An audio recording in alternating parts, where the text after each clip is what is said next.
산부인과의 야간 진료와 수술 파행이 불가피해졌습니다. 교수와 의사 등 2명이 다음 달 사직하기 때문인데 응급 산모를 위한 대책이 필요합니다. 밭에서 태우던 쓰레기에 불씨가 옮겨붙어 청주 문이면 한 야산이 불에 탔습니다. 어젯밤에는 편도 2차선 도로에 앉아있던 남성이 차에 치여 숨졌습니다. 오늘 충주에서 뜻깊은 졸업식이 열렸습니다. 70대가 넘는 어르신들이 평생의 한이었던 생애 첫 졸업장을 받아 만학의 꿈을 이룬 겁니다. 보훈군이 도시형 농촌 실현을 위한 민선 8기 비전을 제시했습니다. 도시 수준의 인프라 구축을 통한 정주 여건 개선과 신성장 기반 구축이 핵심입니다. 여러분 안녕하십니까. CJB 8시 뉴스 시작합니다. 도내에서 유일하게 고위험 응급산모와 미수가 분만 치료를 담당하고 있는 충북대병원 산부인과가 야간 치료에 파행을 빚게 됐습니다. 그동안 가까스로 버텨왔는데 교수와 의사 등 2명이 다음 달 사직을 하면서 매일 야간 당직을 설 수 없게 된 것입니다. 이게 왜 심각한 일인지 홍은표 기자가 취재했습니다. 충북대병원 산부인과의 가장 중요한 역할은 조기 분만이나 임신 중독 등 생명이 종각을 다투는 신생아와 산모에 대한 치료와 수술입니다. 미수가의 경우 신생아 집중치료실에서 인큐베이터나 인공호흡기 치료를 받아야 하고 조기 분만이나 고령 출산에 따른 산모도 응급수술을 받아야 하는데 이에 대처할 수 있는 의료진과 시설이 도내에선 충북대병원에만 있습니다. 이 때문에 그동안 1년 365일 24시간 당직 시스템으로 운영이 되어 왔습니다. 그런데 다음 달부터는 야간 진료와 수술 등의 파행이 불가피해졌습니다. 몇 해 전 교수 1명이 그만두면서 5명이 간신히 당직을 서왔는데 다음 달 교수 1명이 사직하는 것입니다. 당직 부담을 줄이기 위해 고용했던 의사 1명도 역시 병원을 떠납니다. 외래 진료, 수술, 당직, 수업 등을 남아있는 4명의 교수가 감당하기에는 역부족이 된 것입니다. 엎친 데 덮친 격으로 남아있는 교수 2명은 정년을 앞두고 있습니다. 부랴부랴 충북대병원은 산부인과 교수나 의사 모시기에 나섰지만 실패했습니다. 교수님 한 분은 그 다음날 난소암, 자궁암 수술 6시간, 7시간짜리 그런 큰 수술을 하셔야 되는데 그 전날 새벽에 당직 쓰느라고 새벽에 3, 4시에 나와서 수술하고 밤을 꼴딱 새셨다. 그러면 그 다음날 정해진 아침 9시 시작되는 그 큰 수술을 어떤 체력으로 감당할 수 있겠어요?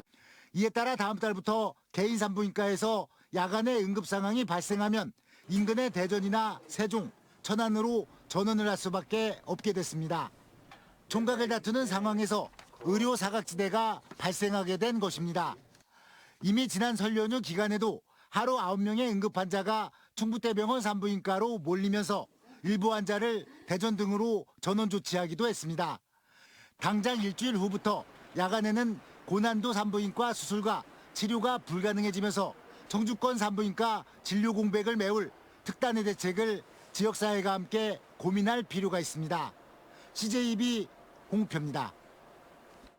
세종과 충북의 합계 출산율이 전국에서 가장 큰 폭으로 하락한 것으로 집계됐습니다. 통계청이 오늘 발표한 인구 동향 조사에 따르면 지난해 세종시 합계 출산율은 1.12명으로 전국에서 가장 높았지만 전년 대비 증감률은 마이너스 12.3%를 기록하면서 합계 출산율 감소율이 전국 1위에 올랐습니다. 충북은 지난해 합계 출산율이 0.87명으로 전국 7위를 차지했고 전년 대비 증감률은 마이너스 8.2%로 전국에서 3번째로 높았습니다. 농촌에서 쓰레기나 농업 부산물을 태우다 불씨가 옮겨 산불이 나는 경우가 많습니다. 산림당국과 지자체가 산불 위험이 크다며 소각 금지를 당부해 왔는데요. 이게 잘 지켜지질 않습니다. 오늘 또 밭에서 쓰레기를 태우다 2헥타르의 임야가 잿더미가 됐습니다. 이 밖에도 사고가 많았는데 이태현 기자가 종합했습니다. 산 중턱에서 커다란 불길이 솟아오르고 헬기가 쉴 새 없이 물을 쏟아붓습니다. 오늘 오전 11시 50분쯤 청주시 문이면의 한 야산에서 불이 났습니다. 헬기 넉 대와 60여 명의 인력이 투입돼 3시간 만에 불길이 잡혔지만 꺼졌던 불길이 살아나며 동원됐던 장비와 인력이 다시 투입되기도 했습니다. 산림당국은 인근 밭에서 쓰레기를 소각하던 과정에 불씨가 옮겨 붙은 것으로 추정하는 가운데 피해 면적 2.1헥타르 중 국유지의 포함 여부를 살핀 뒤 보상 청구를 검토할 방침입니다. 올 들어 충북에서는 쓰레기나 농업 부산물을 태우다 11건의 화재가 발생했습니다. 밭에서 쓰레기 소각하다가 우리가 붙었다고 알고 있어요. 사유지만 됐었는데 국유지로 간 건지는 확인해봐야 돼요. 낮 2시쯤에는 음성군 삼성면의 한 농가에서 불이 나 축사 일부와 장비를 태운 뒤 30여 분 만에 꺼졌습니다. 어젯밤 10시 45분에는 청주시 남이면의 왕복 4차선 도로에서 70대 남성 A씨가 차량에 치여 숨졌습니다. 사고 당시 A씨는 도로에 앉아 있었던 것으로 알려졌으며 경찰은 A씨를 발견하지 못했다는 운전자의 진술과 함께 주변 CCTV를 확보해 사고 경위를 조사하고 있습니다. 오늘 오전 9시에는 옥천군 군북면 경부고속도로 상행선에서 40대 운전자가 몰던 트레일러가 차량 고장으로 정차 중이던 승합차를 들이받아 승합차에 타고 있던 60대 여성이 숨졌습니다. CJB 이태현입니다. 3회 전국 동시 조합장 선거 후보자 등록이 조금 전 마감됐습니다. 충북은 당초 예상보다 낮은 평균 2.4대 1의 경쟁률을 보이며 내일부터 본격적인 선거 레이스에 돌입합니다. 장원석 기자입니다. 전국 동시 조합장 선거 운동을 하루 앞두고 공명선거를 기원하는 이색 선거 캠페인이 등장했습니다. 꽃보다 아름다운 한 표가 새겨진 천송이의 튤립과 프리지어를 나눠주는 행사입니다. 선거일인 3월 8일과 투표 직인이 찍힌 100% 충북쌀로 만든 38 선거빵도 등장해 눈길을 끌었습니다. 금품이나 향유에 관련돼가지고 또 몇몇 분은 많이 좀 조사 들어간다고 했던 것 같은데. 오로지 농협을 하고 농민을 위한 그런 후보를 선택하겠습니다. 충북농협과 도선관위는 청주를 시작으로 각 시군에서 공명선거를 기원하는 릴레이 캠페인을 펼칠 계획입니다. 선거운동 전부터 일부 지역조합에서 불법 행위로 인해 경찰 고발 사례가 이어지는 등 자칫 과열 혼탁 선거로 번질 위험이 있기 때문입니다. 요즘 짬짬이 선거나 이런 얘기들이 많이 나오는데 우리 조합원님들이 그 주인의식을 가지고 선거에 동참해서 후보 등록을 마감한 결과 76명을 선출하는 도내 조합장 선거에는 179명이 등록해 평균 2.4대 1의 경쟁률을 기록했습니다. 청주 청남농협 등 3곳이 6대 1로 가장 높았고 남청주 농협 등 19곳은 단독 출마로 무투표 당선이 확정됐습니다. 도 선관위는 금전 기부 등 불법 행위에 대한 본격적인 감시에 돌입합니다. 본 선거가 예상되는 지역에 대해서는 특별관리 지역으로 지정하는 등 감시 단속 활동을 강화하고 있습니다. 충북 선관위는 금품이나 음식물을 받은 사람에게는 공직선거와 마찬가지로 최고 50배의 과태료를 부과한다며 후보자와 15만 조합원 유권자들에게 깨끗하고 공정한 선거를 당부했습니다. CJB 장원석입니다. 요즘 각 학교마다 졸업식이 한창인데요. 오늘 충주에선 아주 뜻깊은 졸업식이 열렸습니다.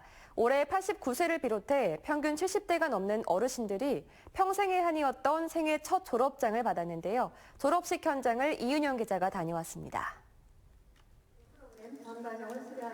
사각모의 졸업가운을 근사하게 차려입은 어르신들이 차례로 졸업장을 받습니다. 초등, 중학 학력을 인정받는 문해교육을 이수했습니다. 올해 졸업생은 모두 13명, 평균 나이는 78세입니다. 어려운 가정 형편으로 제때 학업을 마치지 못하고 이제야 만학의 꿈을 이룬 겁니다. 아침에 우리 사우한테 전화가 왔는데 나도 모르게 눈물이 막 나더라고요. 참 살다 보니까 이런 좋은 날도 있구나 하는 생각에 그랬어요. 최고령 졸업생인 올해 89살의 이삼성 할머니. 이름 석자 쓸 줄도 몰랐던 할머니는 이제야 평생의 한을 풀게 됐습니다. 지금은 하나 불편한 게 없어. 내가 얼마든지 어디든지 가서 자신 있게 할 수 있어. 참 좋아. 할머니의 졸업을 축하하러 온 손주는 88살의 나이에도 배움의 열정을 이어가려는 할머니가 자랑스럽기만 합니다. 그 뜻을 향해서 계속해서 열심히 공부하는 모습에 제가 오히려 더 많은 거를 배우게 되는 것 같고 할머니가 너무나도 자랑스럽고 제가 오히려 너무나도 뿌듯한 것 같습니다.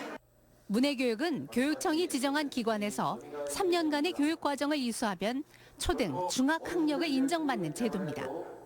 윤건영 충북교육감은 졸업생들에게 일일이 학력 인정서를 전달하고 앞으로 고등학력 인증 과정도 신설해 더 많은 만학도들에게 배움의 기회를 줄 계획입니다.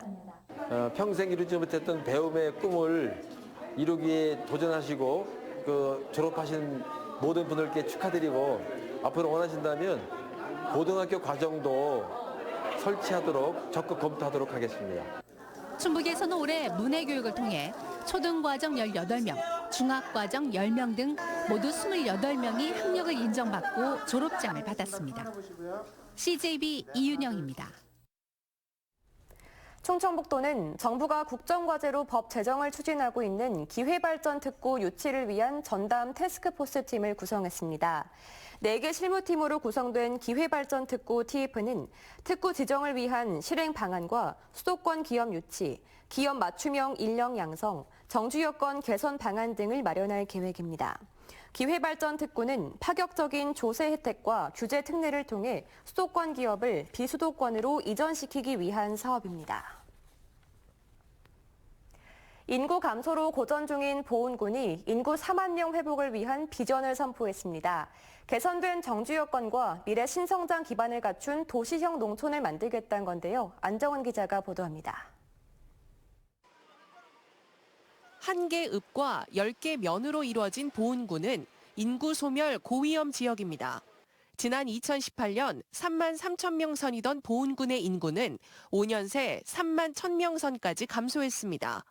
지방소멸 대응기금 187억여 원을 지원받는 등 자구책 찾기에 나선 보훈군이 지속가능한 도시형 농촌을 만들기 위해 팔을 걷어붙였습니다. 핵심은 도시 수준의 인프라와 미래 신성장 기반을 구축하는 투트랙 전략입니다. 더 나은 정주 여건을 만들기 위해 영유아부터 노년까지 생애주기별 맞춤 시책을 개발하고 보훈읍 중심지와 보청천을 따라 생태공원을 조성하는 등 살기 좋은 지역 만들기에 나섭니다. 청소년을 위한 학습 증진 사업, 그리고 청년의 창업활동 공간을 만들고 그다음에 귀농귀촌인을 위한 레이크파크 힐링타운을 조성을 계획하고 있습니다. 농업과 산업, 관광과 교통 등 미래 100년 먹거리 창출을 위한 투자도 시작합니다. 1,100억 원을 투입해 조성하는 제3 일반산업단지는 이미 6개 기업이 입주를 희망했고 속리산과 대청호 권역을 활용한 전국 제1의 대규모 명품 관광단지 조성에 착수합니다.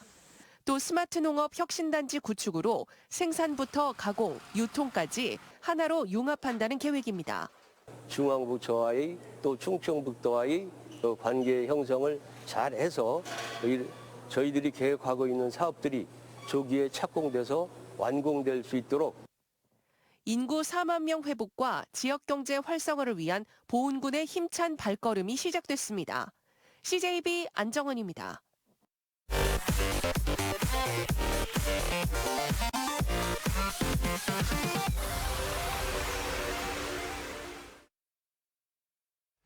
다음 소식입니다. 한국은행 충북본부가 도내 370여 개 법인 기업을 대상으로 조사한 결과 경기 체감 지수가 코로나 팬데믹 초기 수준을 보였습니다. 이달 충북 지역 제조업 경기 체감 지수는 66으로 나타났고 비제조업은 48로 전월 대비 각각 3포인트 하락하며 지난 2020년 9월 이후 29개월 만에 가장 낮은 수치를 기록했습니다. 충주시가 추진 중인 시민 골프장 사업이 원점에서 재검토될 전망입니다. 조기령 충주시장은 오늘 열린 시정 간담회에서 공익적 차원에서 운영할 예정인 골프장인 만큼 모든 가능성을 열어놓고 재검토하겠다고 밝혔습니다. 이에 따라 올해 예산 4억 원을 투입해 수안보면의 스키장 부지와 중앙탄면 창동리 등 2곳을 대상으로 오는 4월 타당성 조사 용역에 들어갈 계획입니다. 충북사회복지 공동모금회 11대 회장의 이민성 무형종합건설 주식회사 대표이사가 취임해 3년간 모금회를 이끌게 됐습니다. 김영한 충북지사로부터 오늘 임명장을 받은 이민성 회장은 도민의 정성 어린 성금을 통해 돈의 어려운 분들과 복지 현장에 희망과 용기를 전하겠다고 말했습니다. 이민성 신임 회장은 충북에서는 처음으로 가족 구성원 3명이 1억 원 이상 개인 고액 기부자가 된 기부 명문가입니다. 최근 한파와 에너지 가격 급등으로 취약계층이 어려움을 겪고 있는 가운데 이범석 청주시장이 현장을 점검했습니다. 이 시장은 홀몸 노인에게 식료품을 전달하고 장애인 거주시설도 방문했습니다. 청주시는 최근 저소득 가정 700가구에 특별 난방비를 지원한 데 이어 홀몸 노인 약 400명에게도 난방용품을 전달했습니다. 충청북도가 민간과 지자체에 지원하는 보조금을 대폭 손질합니다. 대상은 민간 보조금 415억 원과 자치단체 보조사업 5,290억 원으로 사업의 적합성과 업무 수행 능력 등을 따져 최대 30% 삭감을 목표로 합니다.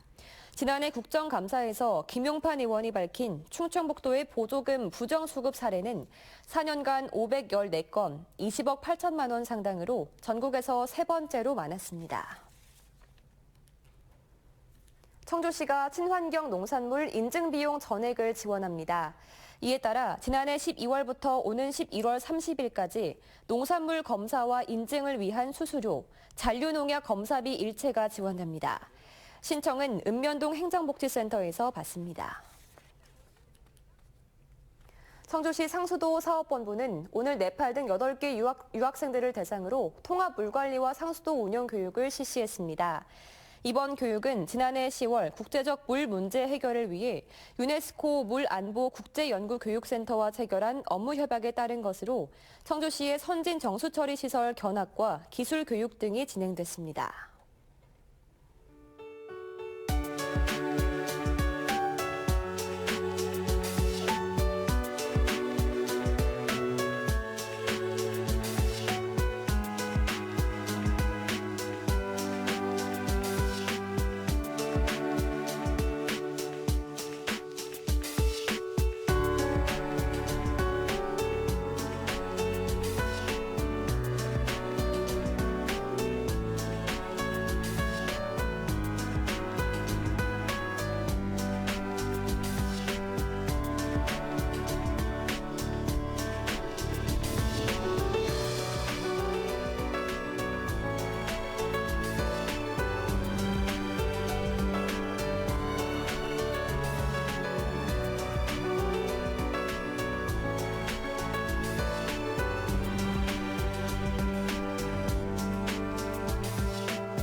네, 산부인과 의사 부족으로 도내 응급 산모가 갈 곳이 없어질 위기에 놓였다는 소식 앞서 전해드렸는데요.